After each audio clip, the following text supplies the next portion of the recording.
여러분, 헐크라는 게 뭔지 잘 아시죠? 화가 나면 초록색 거인으로 변해서 엄청난 괴력을 발휘하는 만화 속의 인물입니다. 마블 코믹스라고 하는 회사가 1962년 인크레더블 헐크라는 제목으로 출시를 해서 큰 인기를 얻었던 캐릭터예요. 그래서 곧바로 드라마로도 제작이 됐다고 합니다. 헐크를 소재로 한 새로운 영화나 만화가 나올 때마다 약간씩의 내용이 추가되고 또 각색이 되곤 하지만 기본적인 틀은 항상 똑같아요. 이 헐크는 일종의 돌연변이 생명체입니다. 실험 도중에 대량의 감마선에 노출이 된 이 주인공이 그 일후로 화가 나기만 하면 초인적인 힘과 재생 능력이 발휘되는 거인으로 변해버리는 거였죠. 그걸 알게 된 정부 인사들은 헐크가 시민들에게 위해가 될 것이다 라는 이유로 주인공을 체포해서 가두게 됩니다. 하지만 주인공을 체포했던 진짜 이유는 그게 아니었어요. 주인공을 초록색 거인으로 변하게 만들어서 생체 샘플을 얻어내고 그걸로 큰 돈을 벌어보겠다라는 게 그들의 진짜 목적이었습니다. 그래서 그들은요, 주인공을 헐크로 변하게 만들기 위해서 전기 고문을 막 했어요. 실제로 주인공은 헐크로 변합니다. 하지만 그들의 예상보다 헐크의 힘은 너무 강했던 것이죠. 그들은 결국 헐크로 변한 그 주인공을 제압하지 못하고 주인공은 건물을 모조리 파괴하고서 도망을 치게 됩니다. 한국에서는 그 드라마를 1979년에 동양방송이 수입을 해서 방영을 했어요. 그러다가 언론 통폐합이 된 이후로 KBS가 그걸 받아서 두 얼굴의 사나이라는 제목으로 방영을 했습니다. 당시 국민학생이었던 저도 두 얼굴의 사나이를 방영하는 그날에는 밤늦게까지 잠도 안 자고 기다리다가 꼭 챙겨봤는데요. 다음날 친구들이랑 학교에서 만나면 이렇게 막 헐크 흉내를 내면서 놀았던 기억이 납니다. 오늘 여러분과 함께 나누려는 말씀은 가룟 유다에 대한 말씀입니다. 아시는 대로 이 가룟 유다는 예수님을 배신하고 은 30에 팔아넘긴 제자이죠. 성경 인물 가운데는 물론이고 기독교 전 역사를 통틀어서 가장 욕을 먹는 인물입니다. 물론 이 가룟 유다를 다른 각도에서 조명해 보려던 시도가 아예 없었던 건 아니에요. 예컨대 뮤지컬 지저스 크라이스트 슈퍼스타 같은 걸 봐도 유다가 아주 고뇌하고 갈등하는 장면을 심도 있게 표현하고 있습니다. 또 언제부터인가 일부 학자들에 의해서 도마복음이나 유다복음 같은 것들이 세간에 알려지면서 유다를 옹호하는 의견들이 학계에 등장하기도 했어요.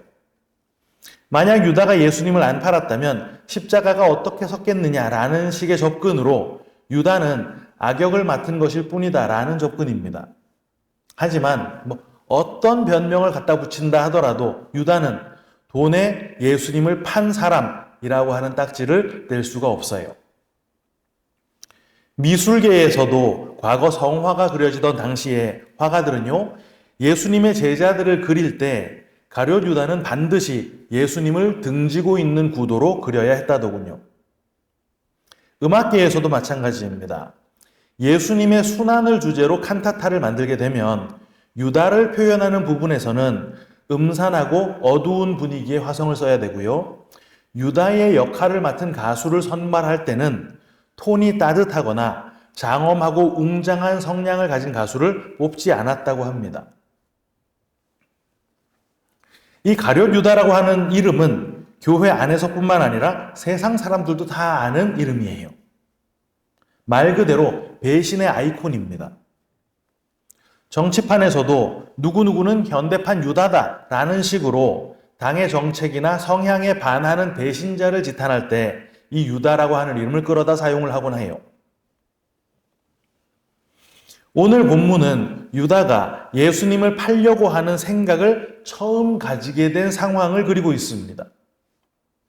마귀가 유다의 마음속에다가 예수를 팔려고 하는 생각을 넣었다라고 기록을 하고 있죠.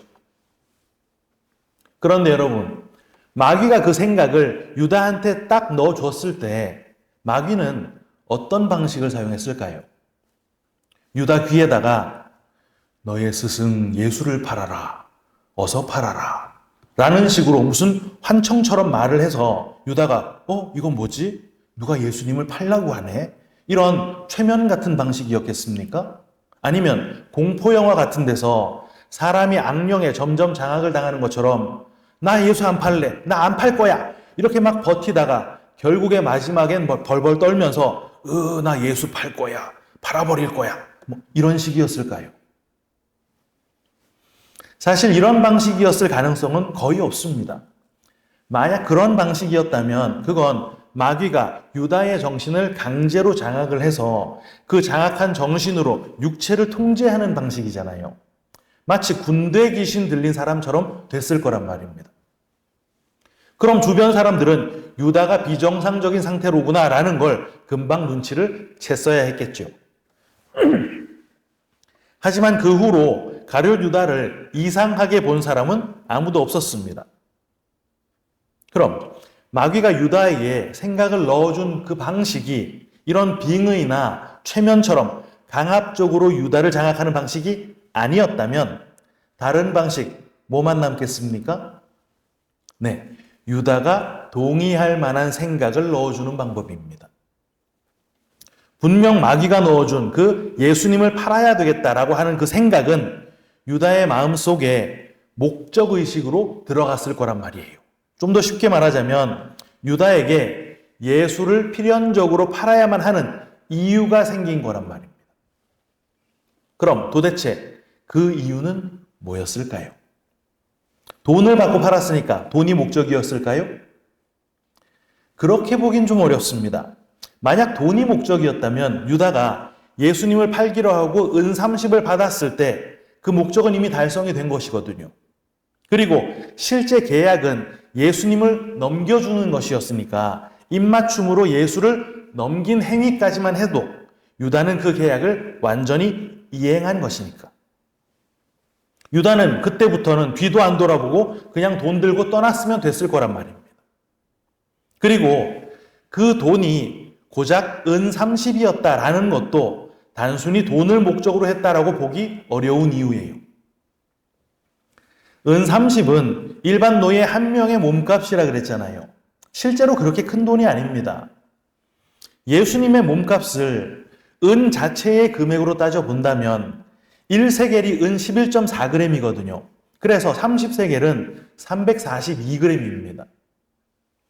은 한 돈은 3.75g이라고 하니까 유다가 받았다고 하는 30세겔은 은 90돈 정도가 될 거예요. 불과 5년 전만 해도 이 은 한 돈이 3, 4천 원 정도였는데 최근에 은값이 막 천정부지로 거의 7배가량이 올라서 요새는 은 한 돈이 2만 원이 좀 넘는다고 합니다. 이렇게 오른 시세로 보더라도 은 90돈은 200만 원 전후거든요.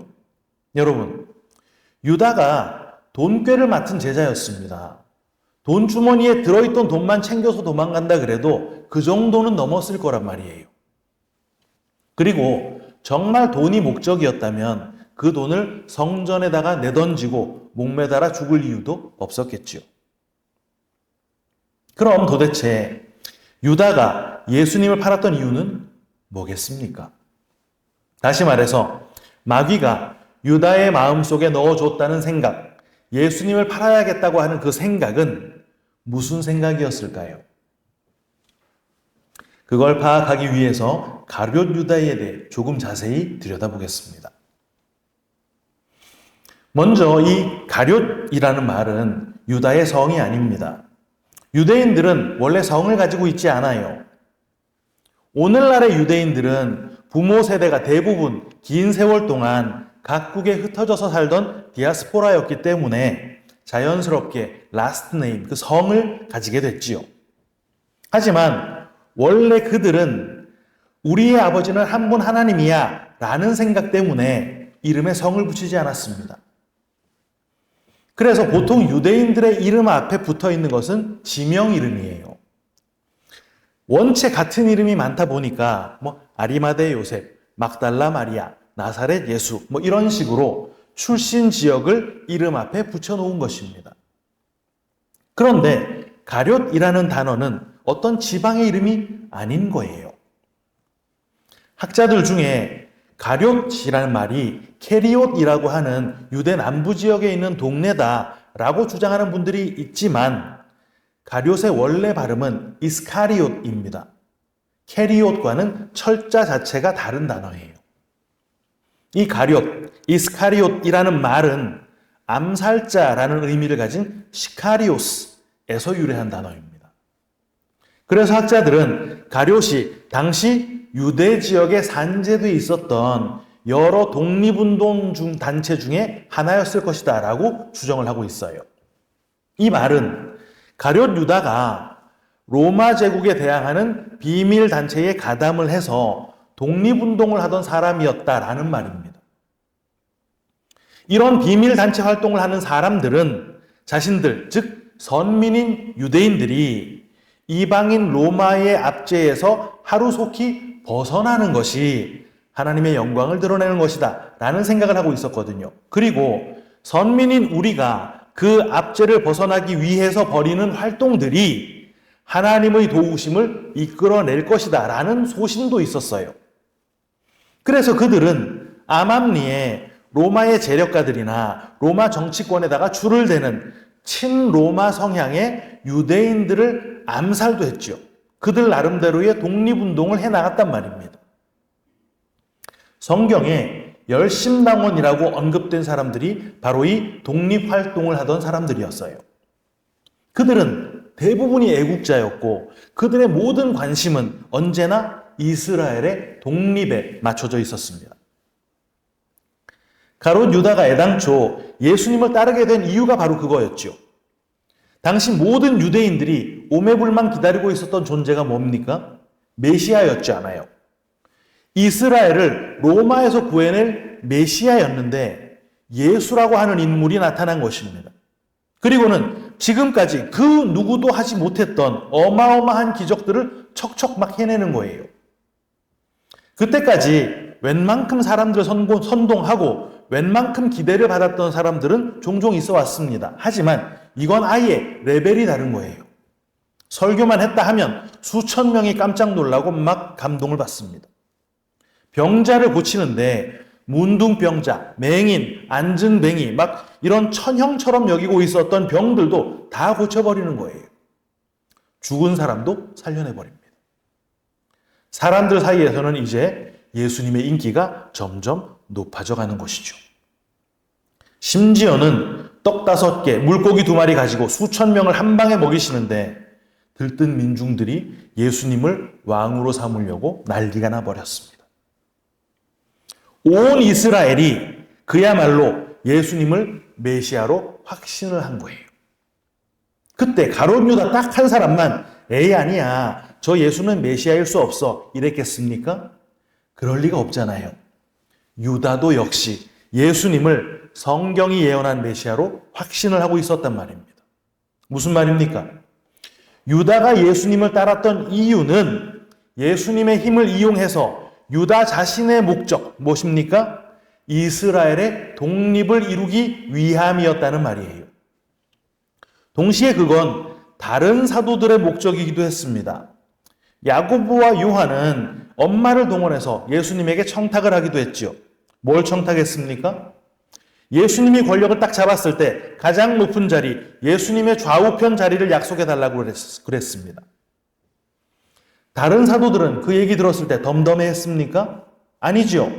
그 얘기를 듣고서 모두가 다 분통이 터졌습니다. 마태복음 20장 24절. 10 제자가 듣고 그 2 형제에 대하여 분히 여기거늘. 이제 곧 예수님이 예루살렘에 입성을 해서 천하를 쥐고 흔들 텐데 지금 더 높은 위치를 선점하고 장악을 해둬야 예수님이 권력을 딱 잡았을 때 내가 2인자의 자리에 올라갈 수 있을 거야. 이게 모든 제자들의 공통된 생각이었다는 말이에요. 오늘 본문이 요한복음 13장에 들어있지 않습니까? 그런데 13장에는 예수님의 세족 사건도 나와 있습니다. 스승이신 예수님께서 자기네들의 발을 씻겨주고 있는데도 그 발 그냥 내맡기고서 자신이 더 높은 사람인 양 그러고 그냥 앉아 있었잖아요. 그들은 이런 생각을 예수님이 돌아가셨다가 부활하시고 승천하시기 직전까지 전혀 버리지 못하고 있었습니다. 사도행전 1장 6절 그들이 모였을 때에 예수께 여쭈어 이르되 주께서 이스라엘 나라를 회복하심이 이때니까 하니. 게다가 지금 이 요한복음 13장의 배경이 어떤 시점이었습니까? 6월절입니다. 최소 200만 명 이상의 사람들이 명절을 지키려고 다 예루살렘에 모여 있는 시기. 민족적인 봉기를 일으키기에 이보다 더 좋은 시점이 없을 만큼 완벽한 시점이었습니다. 풍랑도 잠잠케 하신 예수님, 물 위도 막 걸어가신 예수님이 반로마 혁명에 불씨만 딱 땡겨준다면 그야말로 역사가 뒤바뀔 독립운동이 일어날 상황이었단 말이에요. 이게 바로 가룟 유다가 보고 있었던 상황입니다. 그런데 이런 절대절명의 시점에 예수님이 자꾸 죽는다는 말을 하는 거예요. 애국의 칼을 갈면서 예수님이 민중과 함께 일어나 주기를 기다리고 있는 이 시점 직전에 요한복음 12장에선 어떤 일이 있었습니까? 마리아가 옥합을 깨트린 사건이 있었습니다. 그때 유다가 야 이거 300데나리온에 팔아서 가난한 사람 줘야지 이렇게 말을 했습니다. 그랬더니 예수님이 뭐라고 하셨습니까? 야 그거 마리아가 내 장례 준비하는 거야 이러셨단 말이에요. 그리고는 그 12장이 끝나가도록 예수님께서는 자꾸 인자는 들려야 해 라는 둥, 한 알의 밀이 땅에 떨어져서 죽어야 해 라는 둥, 연약한 소리만 계속하는 것입니다. 이때 유다는 극단적인 방법을 택하게 되는데요. 뭡니까? 예수님을 팔기로 합니다. 여러분 그거요.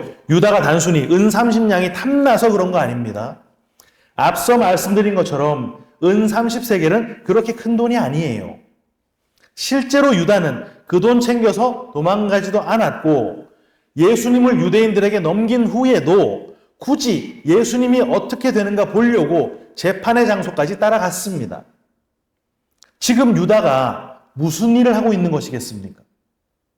예수님을 궁지로 몰아넣고 있는 것입니다. 풍랑도 잠잠케 하신 분인데 오병이어의 기적도 베푸신 분인데 문둥병자도 고치시고 귀신도 덜덜 떠는 분이신데 죽은 자까지도 살리는 분이신데 이제 이렇게 궁지에 몰렸으니까 어떻게 하시겠냐는 거예요. 빨리 헐크로 변하라는 것입니다. 어서 괴력을 발휘하는 헐크로 변해서 내가 필요로 하는 그 샘플 내놓으라는 거예요. 어서 그 초인적인 힘 유감없이 발휘해서 로마 좀 초토화시키고 민족 이스라엘을 구해내라는 것입니다. 저분 죄가 없는 거 가까이서 본 내가 더 잘 알지. 정죄를 받을 리가 없어. 저분 스스로도 정죄받는 그 수모는 못 견디실걸? 빨리 이 나쁜 놈들 내가 더는 못 참겠어 라고 하시면서 떨치고 일어나시라는 말이에요. 그럼 지금 이 현장에까지 따라와 있는 나 스스로도 숨기고 있었던 단검권에서 이 민중 봉기에 내 역할 감당하겠다는 것입니다. 그런데 어떻게 됩니까? 예수님이 아무것도 하지 않습니다. 얼굴에 침을 뱉는데 그냥 있는 거예요. 손으로 뺨을 치는데 그냥 맞고 있는 것입니다. 선지자 노릇 좀 해봐 조롱을 당하는데 아무 말도 하지 않으시는 것이죠. 그러다가 그냥 신성모독이라고 하는 정죄를 받고 체포가 되고 맙니다. 그때 가룟 유다가 뭐라고 말합니까? 내가 무죄한 자를 팔았다 라고 말했습니다. 이건 무슨 말이겠습니까? 지금 이 상황은 유다가 예상했던 결과가 아니었단 말이에요.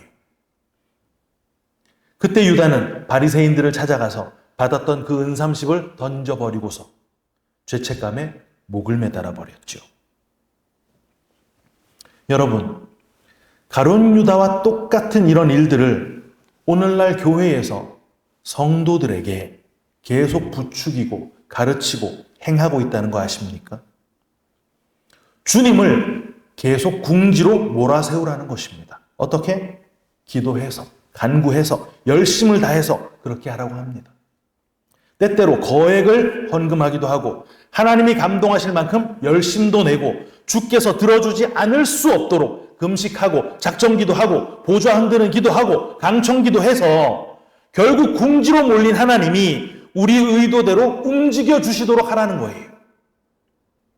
주님의 놀라운 능력이 있는 건 우리 다 알고 있으니까, 믿고 있으니까 그 능력 아껴놓고 계시지 마시고 내가 원하는 거 얻어낼 수 있도록 그 능력 발휘 좀 해달라는 것입니다.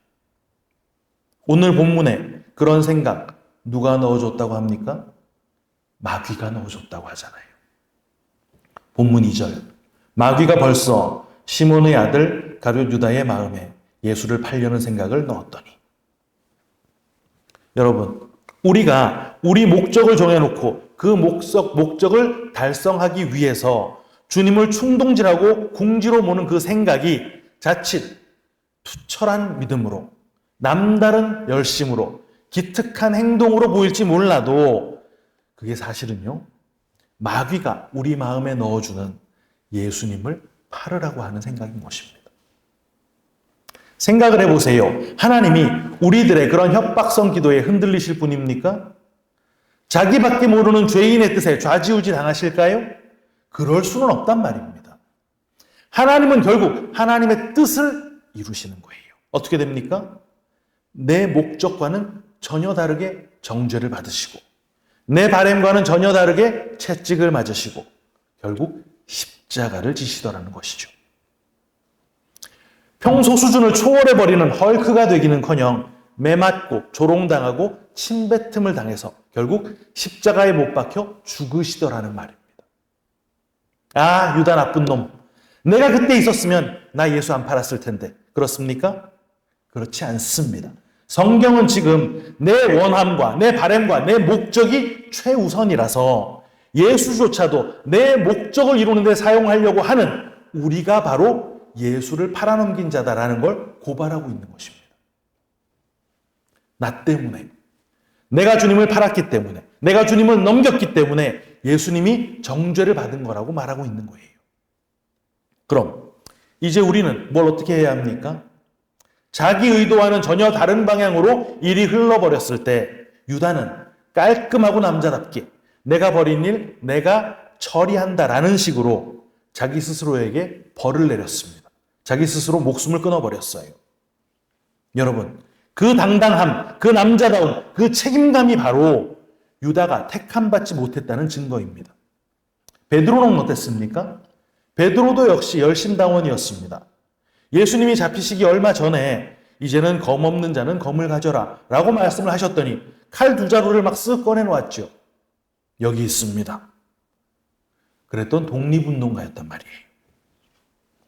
예수님께서 최후 만찬 자리에서 여기 있는 누군가가 나를 팔 거야 라고 말씀을 하셨을 때 가장 찔리고 가장 뜨끔했을 사람 누구였겠습니까? 두말할 필요가 없죠. 베드로였습니다. 왜요? 불과 얼마 전 모든 사람들 앞에서 주님 죽지 마세요. 죽으시면 안 됩니다. 라고 말을 했을 때 사탄아 물러가라 라고 하는 비난을 주님으로부터 직접 들었거든요. 심지어 그 베드로도 예수님이 재판받는 곳까지 끝까지 따라갔습니다. 그런데 예수님이 정말 정죄를 받았을 때 베드로는 유다처럼 깔끔하고 소신 있게 남자답게 그렇게 행동하지 못했어요. 주님이 예언하신 그대로 진짜 예수님을 3번 부인하고 심지어 맹세하고 저주까지 했습니다. 그런데도 나중에 예수님이 찾아오시니까 오셔서 네가 나를 사랑해? 라고 물어보시니까 뻔뻔하게도 내가 주님 사랑하는 거 아시잖아요. 라고 말했던 낯두꺼운 인간이란 말입니다. 그런데 그게 바로 진짜 택하심을 입은 성도가 가는 길인 거예요. 우리는 모두 유다처럼 또 베드로처럼 우리 욕심과 야망을 채우기 위해 살아가고 있습니다. 잘 나가고 싶고 더 강해지고 싶고 더 높아지고 싶고 그런데 그게 잘 안 되니까 너도 나도 주님을 붙들게 되죠. 택한 자나 택함받지 못한 자나 다 똑같다는 말입니다. 하지만 우리가 욕망으로 쏟아내는 그 기도는요 하나님의 뜻을 꺾어내지 못합니다. 아무리 하나님을 들들 볶아도 울고불고 난리를 쳐도 하나님이 꺾이지를 않으세요. 내 욕망의 그 기도가 실패를 하게 된단 말입니다. 그런데 그 실패의 결과가 뭡니까? 아, 나는 나밖에 모르는 존재로구나. 내 소원, 내 바램, 내 기쁨밖에 모르는 죽어마땅한 존재로구나. 이거 깨닫게 되는 것입니다. 그럼 어떻게 돼야 할까요? 죽어마땅한 존재인 거 알았는데 당연히 정죄받아 죽어야지요. 그런데 그런 우리를 위해서 주님이 대신 정죄를 당하게 됩니다. 주님을 팔고 궁지로 몰아붙인 건 난데 정죄는 주님이 당하시더란 말이에요. 그때 그 미안함, 조금이라도 내가 갚아보겠다고 나선다면 그걸 바로 교만이라고 하는 것입니다. 내 목숨 하나 끊어서 내 죄 달게 받고 가겠다. 내 목숨이 그렇게 내 죄 상쇄할 만한 가치가 됩니까? 아니에요. 우리는 그냥 아이고 내가 진짜 죽을 죄인인데 주님 아니었으면 큰일 날 뻔했네요. 이러고 뻔뻔하게 주님 덥석 붙드는 것입니다. 왜? 주님은 사랑이시니까. 오늘 본문 1절. 6월절 전에 예수께서 자기가 세상을 떠나 아버지께로 돌아가실 때가 이른 줄 아시고 세상에 있는 자기 사람들을 사랑하시되 끝까지 사랑하시니라. 그 사랑을 의지하는 뻔뻔함이 택함받은 우리 성도들의 진짜 특권인 것입니다. 그 사랑을 의지하는 걸 믿음이라고 하는 거예요. 사랑하는 반석교회 성도 여러분, 당장 예배당 밖으로 나가면 해야 할 일, 하고 싶은 일, 미룰 수도 없는데 감당도 안 되는 일들이 정말 우리를 시시각각 압박해 올 것입니다. 그때 우리는 또 하나님을 궁지로 몰고 싶어질 거예요. 빨리 초록색 거인으로 변해서 괴력을 좀 발휘해 보라고 늘 하나님을 전기 고문해왔던 우리들이거든요. 그런데 하나님이 끄떡도 하지 않으십니다. 가끔 괴력을 발휘하시는 것 같긴 한데 그 괴력을 내 목적 이루는 데 사용하시는 게 아니라 오히려 나를 부수고 꺾는 데다 그 괴력을 쓰고 들어오시더라는 것이죠. 그게 택하심을 입은 자들에게만 부으시는 하나님의 진짜 사랑이기 때문입니다. 육신의 부모조차도 제대로 육아 지식을 갖고 있다면 자식들 땡깡에 난처해 하지 않습니다. 하물며 하나님이 그런 거 난처해 하시면서 우리 땡깡 들어주실까요? 그럴 리가 없습니다. 그리고 그게 우리에게 정말 필요한 거라면 땡깡 입 밖에 나오기도 전에 미리 주실 거예요. 실상 유다나 우리나 별반 다를 거 없지만 다만 우리는 주님의 사랑이 얼마나 어마어마한지를 배우고 깨닫고 그거 붙들어서 구원 얻는 것입니다. 그걸 은혜라고 하는 거예요. 이런 주님의 은혜와 사랑을 매일 체험하고 누리면서 기쁨으로 성도의 길 걸어가는 우리 반석교회 성도님들 모두 다 되시기를 주님의 이름으로 축원합니다.